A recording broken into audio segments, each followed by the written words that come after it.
Good morning, friends. Today we would like to discuss about major aspects.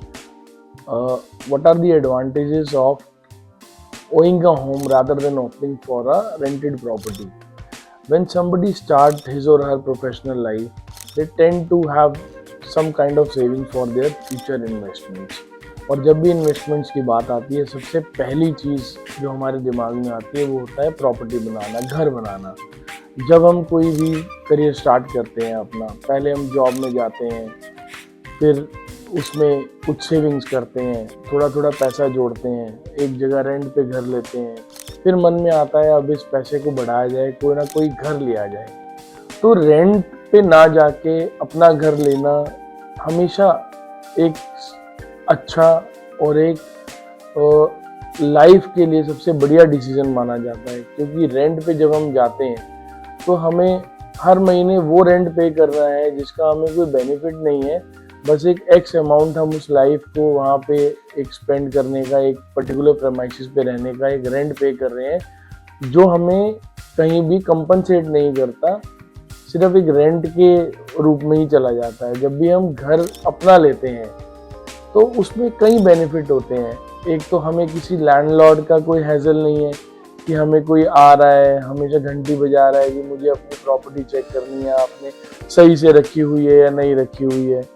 वरना normally क्या होता है कि जब रेंट पे रहते हैं हम, तो रेंट एग्रीमेंट में भी लिखा जाता है कि landlord is always privileged to visit their premises with prior intimation to the tenant to check the property।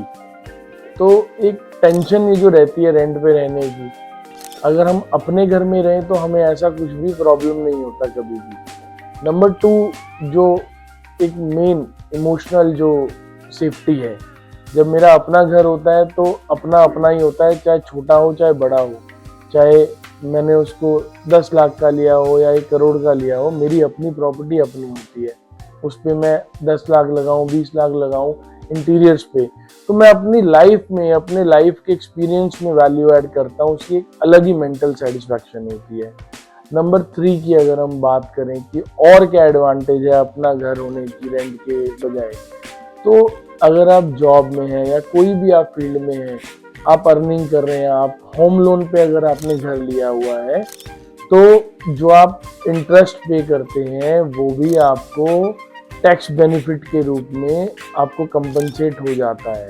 अगर आप सेक्शंस पढ़ेंगे इनकम टैक्स के अंदर, तो आपको जो आपका EMI जो आप पे करते हैं उसका इंटरेस्ट भी आपको कंपनसेट हो जाता है, एडजस्टमेंट हो जाती है, आपका टैक्स के अंदर बहुत बेनिफिट मिलता है उसका। इतना ही नहीं है, हमें हर 12 महीने में, 24 महीने में सामान शिफ्ट करना यहाँ से वहाँ। अगर रेंटेड प्रॉपर्टी होती है तो एक टेन्योर होता है उसका कि हमें इतने टाइम में वो घर खाली करना है या फिर रेंट बढ़ाना पड़ेगा।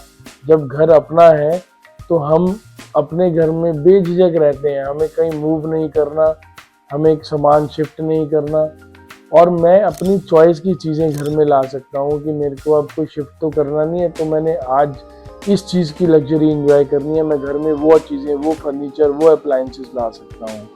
इसके अलावा जब घर अपना लेना है, आपका बजट है या नहीं है, आज मार्केट में बहुत तरह की फाइनेंशियल इंस्टीट्यूशंस और नॉन बैंकिंग फाइनेंशियल इंस्टीट्यूशंस दोनों ही बहुत सारे मेथड लेके आए हैं जिससे आप इजीली अपना घर बना सकते हैं, आप लोन ले सकते हैं, आपके पास बहुत सारी पेमेंट ऑप्शंस आ जाती हैं उसके लिए। और इतना ही नहीं, हमें एक और सेटिस्फेक्शन होती है कि मैंने अपनी प्रॉपर्टी बना ली, मैंने अपना एसेट बना लिया। तो कुछ भी हो, कैसा भी हो, रेंट पे करने से EMI पे करना any which way is better option है। सो ये मेजर एस्पेक्ट्स हैं, मेजर बेनिफिट हैं why own house is preferred rather than going into a rented property.